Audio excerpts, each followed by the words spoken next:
un texte de Maxence Lécroard, interprété par Valentin Laméran.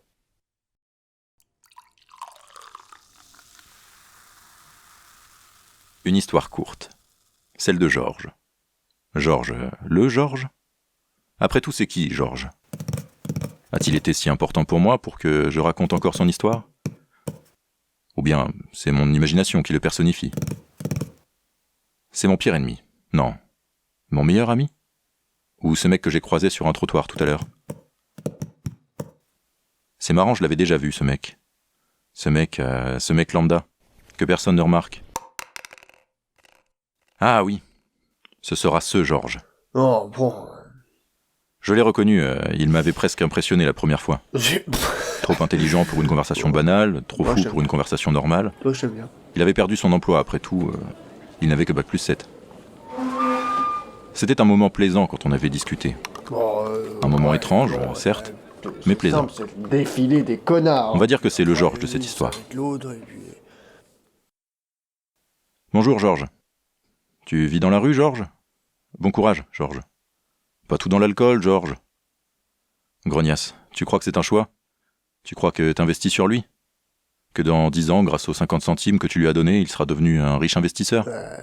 D'ailleurs, avec 50 centimes, on peut pas acheter d'alcool. À la limite des bonbons. Et encore, au cinéma, c'est le prix d'un seul. Mais bon, c'est le prix à payer pour notre petit confort. Je me rappelle, une fois, j'avais payé au moins 10 balles pour une énième meuf. En plus, je l'ai jamais revue. J'aurais mieux fait de les donner à Georges. Quel con. Enfin, ce mec, je sais même pas si je vais le revoir.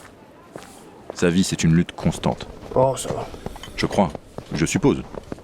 Je connais pas, moi, j'essaie juste d'aider. Tout ce que je connais, c'est la lueur dans ses yeux quand on le croise le vendredi soir.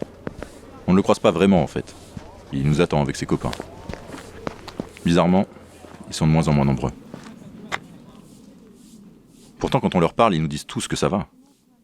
C'est dur d'être ignoré, mais ça va. C'est dur de ne pas pouvoir manger tous les jours, mais ça va.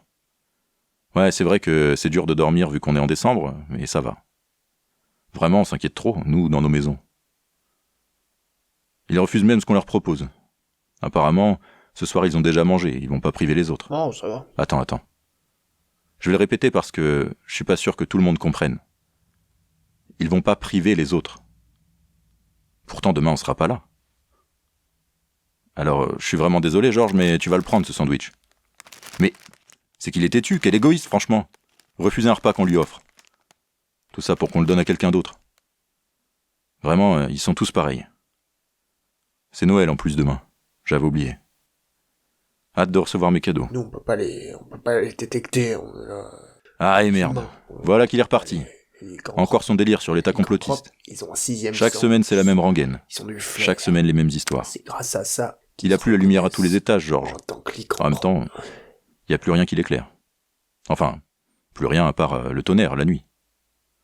Bon, je parle, mais on doit continuer notre petit tour. Il nous suit, le Georges. Ils nous suivent tous. Peut-être qu'on est en danger. Peut-être qu'ils vont nous agresser. Après tout, ils doivent être alcoolisés. J'ai froid, moi. J'ai oublié mes gants. Zut. En plus, Georges, il a des gants. Quelle chance. De toute façon, notre ronde est bientôt finie. Il reste que notre équipe et Georges. Les autres ont sûrement dû retourner chez eux. Je pense que je vais rester encore un peu avec Georges. Ça se voit qu'il a encore envie de cracher sur l'État. C'est tous des connards. Ça me choque pas. Même s'il en rajoute, je pense qu'il a pas tort sur beaucoup de choses. C'est le défilé des connards. J'aime bien ce mec. Je connais toujours pas son nom. C'est pas vraiment utile. Nos discussions sont bien plus profondes qu'un simple prénom. Ça va, ça te plaît ce que tu fais. Puis ça m'apporterait quoi ? Je le connais pas, moi, ce mec. Il me parle encore des galères de la rue. Il a pas eu ce qu'il méritait. C'est tous les jours comme ça. Tous les jours la merde. Bon allez, c'est l'heure de lui dire au revoir. Je rassemble mon courage. Je sais qu'il est déçu. Je suis content d'avoir fait la connaissance de ce mec. Je sais très bien qu'un jour, Georges ne sera plus. Alors je dois le soutenir. Parce que le Georges, il vieillit. Alors je dois me souvenir. Je sais toujours pas qui c'est pour moi, Georges. j'ai envie de dire que c'est un ami. Peut-être que j'ai envie de l'aider, ou peut-être qu'on est tous un peu Georges dans le fond. Mais j'y crois pas. Parce que je l'ai dit, Georges, il pense aux autres. Moi-même, je suis pas Georges. Je suis même pas Charlie d'ailleurs. Le seul Charlie que j'accepte d'être, c'est ce foutu barbier qui sait pas à quel point les temps ont changé. Tiens, j'ai une idée. Je vais reprendre son discours, comme finale. Nous voudrions tous nous aider si nous le pouvions. Les êtres humains sont ainsi faits. Nous voulons donner le bonheur à notre prochain, pas lui donner le malheur. Nous ne voulons pas haïr ni humilier personne. Dans ce monde, chacun de nous a sa place, et notre terre est bien assez riche. Elle peut nourrir tous les êtres humains. Nous pouvons tous avoir une vie, belle et libre. Mais nous l'avons oubliée.